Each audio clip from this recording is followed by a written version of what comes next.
होंगे, जबरदस्त होंगे। आइए मेरे बच्चे परसेंटेज में कुछ लास्ट के बढ़िया बढ़िया सवाल सोल्व करने का प्रयास करते हैं। आइए, थैंक यू, आइए आइए जल्दी आइए। देखिए मेरे बच्चे इस सवाल को, कह रहा है in an examination 45% student passed in history and 60% student passed in Hindi. कहता है परीक्षा में 45% बच्चे ऐसे हैं जो मेरे बच्चे हिस्ट्री में पास हुए, और मेरे बच्चे 60% बच्चे ऐसे हैं जो हिंदी में पास हुए। 60% स्टूडेंट हिंदी में पास हुए, इतिहास में था हिस्ट्री, और ये हिंदी में। हिंदी में कहता है जी पास होने वाले 60% स्टूडेंट है। यदि 8% छात्र ऐसे हैं जो दोनों ही विषयों में फेल हुए। देखना यार ध्यान से, सवाल में कह रहे परीक्षा में 45% बच्चे ऐसे हैं जो हिस्ट्री में पास हुए। अगर 45% पास हुए मेरे बच्चे, तो फेल कितने में होंगे? 55%। बिल्कुल ठीक है। और मेरे बच्चे हिंदी में 60% बच्चे पास हुए। 60% बच्चे हिंदी में पास हुए तो फेल कितने हुए होंगे? 40% बाकी। और सवाल में कह रहा है कि 8% बच्चे ऐसे हैं जो दोनों ही विषयों में फेल हुए, तो 8% यहाँ है। तो अब हमसे सवाल में पूछ रहा है तो बताओ कितने प्रतिशत छात्र दोनों विषयों में पास हुए। तो भाई हम ये निकाल लेते हैं कि कुल मिला के फेल कितने बच्चे हुए। तो 55 में से 8 घटाएंगे मेरे बच्चे, तो ये आएगा कितना? 47। और ये 40 में 60 घटाएंगे 32। अगर जोड़ना है तो 32 और 8 40, 40 और 47 कितना हो गया? 87। यानी 100% में से मेरे बच्चे 87% बच्चे ऐसे हैं जो पास नहीं हुए। तो बाकी 13% बच्चे ऐसे हैं जो दोनों ही सब्जेक्टों में पास हुए होंगे। और यही हमसे सवाल में पूछ रहा है कि दोनों सब्जेक्टों में पास होने वाले बच्चों की संख्या कितनी। दूसरा मेरे बच्चे, हम इस सवाल को ऐसे भी उठा सकते थे कि भाई हिंदी में और इंग्लिश में मिला के पास होने वाले बच्चे कितने हैं। तो 45, सॉरी, हिस्ट्री में पास हुए, 60 बच्चे हिंदी में पास हुए, तो कुल मिला के 105% बच्चे पास हो गए। जबकि सच बात यह है कि 8% ही बच्चे ऐसे हैं जो दोनों सब्जेक्टों में पास हुए। तो बाकी 92% बच्चे ऐसे हैं जो किसी न किसी सब्जेक्ट में फेल हुए। तो 105 में जो पास हुए उसमें से 92% ऐसे हैं जो किसी न किसी सब्जेक्ट में फेल हुए। तो बच्चे कितने? 13%। ये तो 13% ये मेरे बच्चे वो हैं जो किसी में भी फेल नहीं हुए, यानी ऑप्शन सी। देखिए मेरे बच्चे, ये जो सवाल है ये एसएससी सीपीओ 2024 का, लेकिन ये सवाल गलत है। लेकिन फिर भी एसएससी ने दिया है तो हम इसे कैसे कर सकते हैं समझना। सवाल में कह रहा है कि एक मिठाई है जिसमें 1/3 पार्ट शुगर है और बाकी कोई दूसरी चीज होगी। यानी मान लो मिठाई में अगर 3 किलो वजन है ना, तो उस 3 किलो में जो चीनी का भाग है वो तो है 1 किलो, और बाकी जो तुम्हारा एबीसी दूसरा जो पार्ट बच गया कुछ भी, जैसे मान लो खोया बच गया, तो खोए का पार्ट है 2 किलो। ऐसा कह रहा है सवाल। अब सवाल में कह रहा है कि अगर चीनी की वर्तमान कीमत पिछली कीमत का 7/6, यानी अगर चीनी का ओल्ड प्राइस 6 रुपए पर किलोग्राम था, तो नया जो प्राइस होगा मेरे बच्चे, न्यू जो प्राइस होगा, that would be 7 rupees per kilogram. वो हो जाएगा मेरे बच्चे 7 रुपए पर किलोग्राम। तो कह रहा है कि बताओ मिठाई की लागत में प्रभावित प्रतिशत वृद्धि ज्ञात करिए। देखिए यार मेरे दोस्त, हमें ये नहीं पता कि खोए का प्राइस कितना है, और जब तक हमें खोए का या कोई जो जो भी दूसरा मटेरियल उसका प्राइस नहीं पता चलेगा ना एग्जैक्टली, तब तक हम इस सवाल को किसी भी हालत में सही नहीं कर पाएंगे। इस सवाल का आंसर ही नहीं निकलेगा, क्योंकि मैंने अगर ओल्ड प्राइस 6 मान लिया चीनी का, तो मैं खोए का कुछ भी मान सकता हूँ, 100, 200, 300, हर बार आंसर अलग आएगा। लेकिन उसने आंसर कैसे दे रखा है? उसने ये कहा है कि भाई चीनी का 6 रुपए रेट था ना, तो खोए का भी रेट 6 ही रुपए था। यानी उसका कहने का मतलब ये है कि हर इंग्रेडिएंट का प्राइस सेम है। यानी जो जो चीजें इसके अंदर मिली हुई सबका प्राइस सेम है। ये उसको लिखना था जो नहीं लिखा, इस वजह से सवाल गलत है। अब कहानी ये है कि 1 किलो चीनी 6 रुपए के भाव से आती थी, और यहां 2 किलो खोया 6 रुपए के भाव से, तो एक छिक्के 6 और 2 छिक 12, तो टोटल कॉस्ट आ गई 18 रुपए। वैसे भी अगर पूरी मिठाई का रेट 6 रुपए पर किलोग्राम है, तो 3 किलो मिठाई 18 की आएगी। लेकिन अब क्या हो रहा है कि भाई 2 किलो खोया तो अभी भी 12 का ही आ रहा है, उसका रेट नहीं बढ़ा, लेकिन चीनी का रेट बढ़ गया, तो 1 किलो चीनी 7 के भाव से 7 की, तो कॉस्ट आ गई 19 रुपए। तो जो पहले खर्चा 18 रुपए था मेरे बच्चे, वो खर्चा 19 हो गया, तो 1 रुपए की बढ़त आ गई खर्चे में। 18 पे तो 100 पे कितने? तो आंसर आ जाएगा 100/18%। तो ये सवाल सरासर गलत है, लेकिन इसका उत्तर इस तरीके से एसएससी ने दिया है, और हम भी आपको यही कह रहे हैं खुल के। आइए मेरे बच्चे, हर महीने एक आदमी 20 किलो चावल और 8 किलो गेहूं खरीदता खाता है। कहता है जी हर महीने एक आदमी 20 किलो चावल, 20 किलो चावल और 8 किलो गेहूं खरीदता है या खाता है। 8 किलोग्राम मेरे बच्चे गेहूं खरीदता है या खाता है। कहता है चावल की कीमत गेहूं की कीमत का 20% है। कहता है चावल की कीमत गेहूं की कीमत का 20% है। यानी मेरे प्यारे बच्चों, इसका जो प्राइस है चावल का कीमत का, वो गेहूं की कीमत का 20%। 20% की फ्रैक्शन 1/5। यानी चावल की कीमत गेहूं की कीमत का 20% है। मतलब गेहूं की कीमत अगर 5x है, तो चावल की कीमत x होगी। कहता है जिसके परिणाम स्वरूप चावल और गेहूं के लिए कुल मिलाकर 300 रुपए प्रति माह खर्च करने होते हैं, और कह रहा है 300 रुपए का कुल मिलाकर टोटल खर्चा होता है। तो भाई 20 किलो चावल एक्स रुपए के भाव से 20 एक्स के, और 8 किलो गेहूं 5 एक्स के भाव से 40 एक्स के, टोटल खर्चा 300 रुपए, तो यह है 60 एक्स, 300, तो एक्स की वैल्यू आई मेरे प्यारे बच्चों 5। अगर एक्स की वैल्यू 5 है तो गेहूं जो है वो हुआ 25 रुपए पर किलोग्राम का, और चावल हो गया मेरे बच्चे 5 रुपए पर किलोग्राम। तो हम यहां से ये बात समझे कि सर गेहूं और चावल की एक्चुअल वैल्यू हम निकाल पाए कि चावल जो था वो 5 रुपए पर किलोग्राम का था, और गेहूं जो है वो मेरे बच्चे 25 रुपए पर किलोग्राम। हाँ जी। अब भैया, अब अगली लाइन में कह रहा है यदि गेहूं की कीमत में 20% की वृद्धि होती है, कहता है गेहूं की कीमत में 20% की वृद्धि होती है तो 300 रुपए के समान खर्च माने खर्चा जितना पहले था उतना ही को बनाए रखने के लिए चावल की खपत में कितने प्रतिशत की कमी करनी होगी, यह देखते हुए कि चावल की कीमत गेहूं की खपत स्थिर है, मतलब चावल की कीमत और गेहूं की खपत स्थिर है, यानी चावल की कीमत, नई जो कीमत है कह रहा जी वो भी आज इतनी ही है 5 रुपए पर किलोग्राम।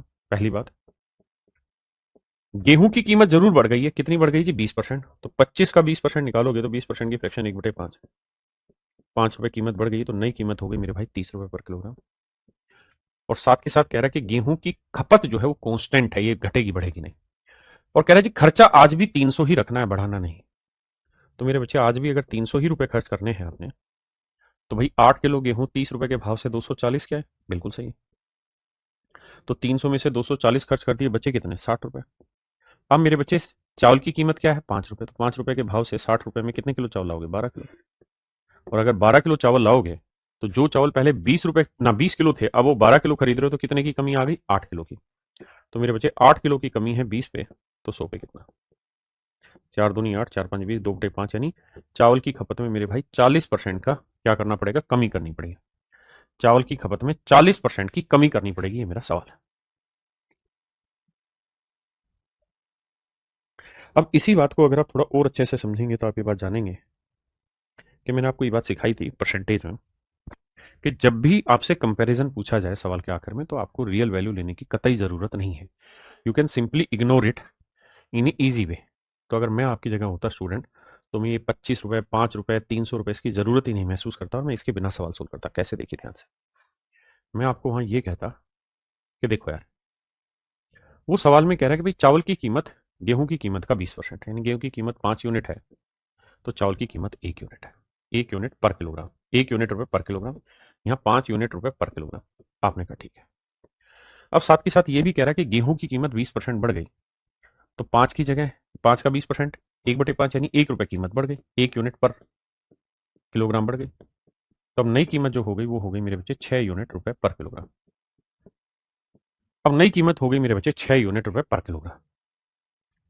तो मेरे बच्चे सवाल में अब ये कह रहा है कि भाई चावल की जो कीमत है वो फिक्स रहेगी, वो घटेगी नहीं ना बढ़ेगी, वो 1 यूनिट रुपए पर किलोग्राम ही रहेगी। लेकिन हाँ, गेहूं की कीमत 20% बढ़ गई, और साथ के साथ ये भी कह रहा है कि गेहूं की क्वांटिटी भी नहीं बदलेगी, और कह रहा है खर्चा उतना ही है जितना पहले था, यानी 300 ही खर्च करने के लिए पहले थे, 300 ही खर्च करने के लिए अब है। तो मेरे बच्चे एक बात बेसिक सी समझना, अगर आपके पास 300 रुपए खर्च करने के हैं, और मान लीजिए 100 रुपए आप राइस पे खर्च करते हैं, और 200 रुपए मान लीजिए समझाने के लिए वीट पे खर्च करते हैं, गेहूं पे आप 200 का खर्चा करते हैं। मैं अब आपको ये कह रहा हूं यार, खर्चा अभी भी 300 ही है। अगर गेहूं पे मैं 30 रुपए ज्यादा खर्च करने लग जाऊं, यानी 230 खर्च करूं, खर्चा उतना ही है 300, तो बताओ चावल पे कितना कम खर्च करोगे। तो आप कहोगे 300 में 230 यहां, तो बाकी 100 ना, बाकी बचा 70 यहां खर्च करेंगे, तो चावल में कितनी कमी आएगी 30 की। इसका मतलब आप ये समझे कि सर अगर जो खर्चा है वो कांस्टेंट है, वो फिक्स है, अगर मेरे बच्चे खर्चा कांस्टेंट है, फिक्स है, तो अगर हम किसी एक चीज की कीमत बढ़ाएंगे ना जितनी, तो दूसरी की कीमत उतनी ही घट भी जाएगी, ध्यान रखना। अगर चावल की कीमत 30 रुपए, उस पे गेहूं पे 30 रुपए ज्यादा खर्च करो तो चावल पे कम करोगे। ऐसे ही ये बताओ कि 8 किलो चावल है और 8 किलो गेहूं, और हर किलो गेहूं पे 1 यूनिट फालतू खर्चा हो रहा है, तो 8 किलो गेहूं पे 8 यूनिट फालतू खर्चा हो जाएगा। तो अगर यहां पे आप 8 यूनिट ज्यादा खर्च करेंगे, तो नेचुरल सी बात है राजा बाबू, यहां आपको 8 यूनिट कम खर्च करना पड़ेगा, कितने पे, चावल पे, और चावल की कीमत क्या है 1 यूनिट। तो 1 यूनिट के भाव से 8 यूनिट कम खर्च करना है, तो कितना कम खरीदना होगा 8 किलो कम खरीदना होगा। पहले कितना खरीद रहे थे 20, तो पहले 20 किलो खरीद रहे थे, अब 8 किलो कम खरीदोगे तो कितना परसेंट, तो आंसर आएगा 40%।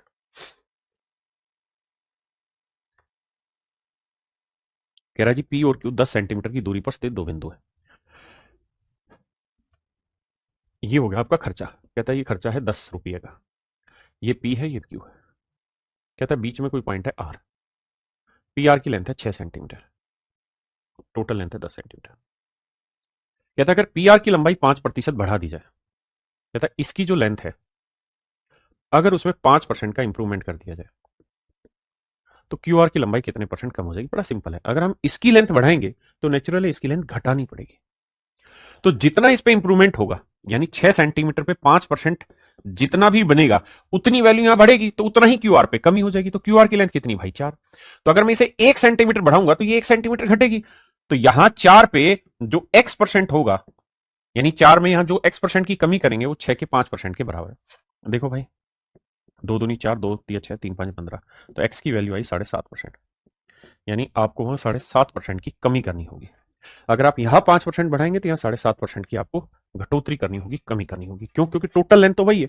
अगर आप यहां 6 से 7 ले गए तो यहां आपको 4 से फिर 3 करनी पड़ेगी। यानी आर अगर इधर शिफ्ट होगा 1 सेंटीमीटर तो ये कम हो जाएगी, एक बढ़ेगा तो दूसरा घटेगा। कहता है किसी शहर की किसी साल में किसी शहर की जनसंख्या 18,000 थी। यदि अगले वर्ष पुरुषों की जनसंख्या में 5%, महिलाओं की इतनी।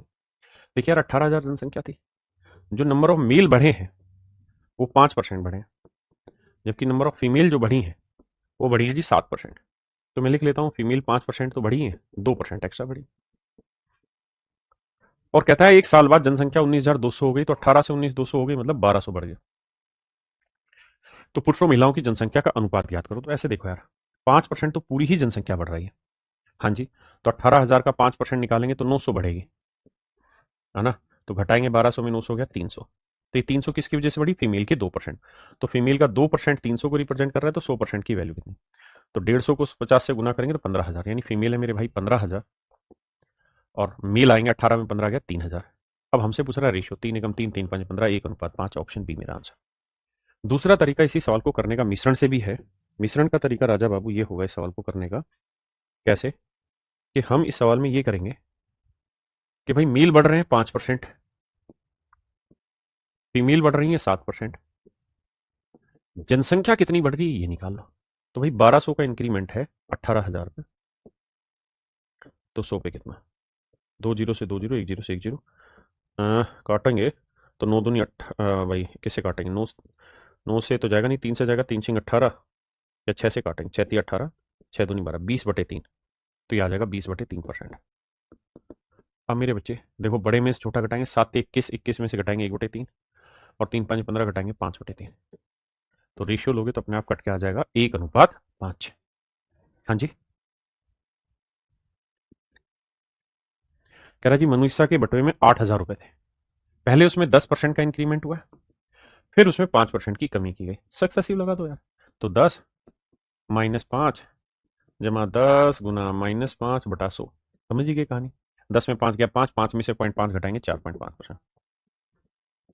यानी मेरी प्यारे बच्चों 4.5% का इंक्रीमेंट होगा, यानी 4.5% वैल्यू बढ़ेगी। हाँ जी।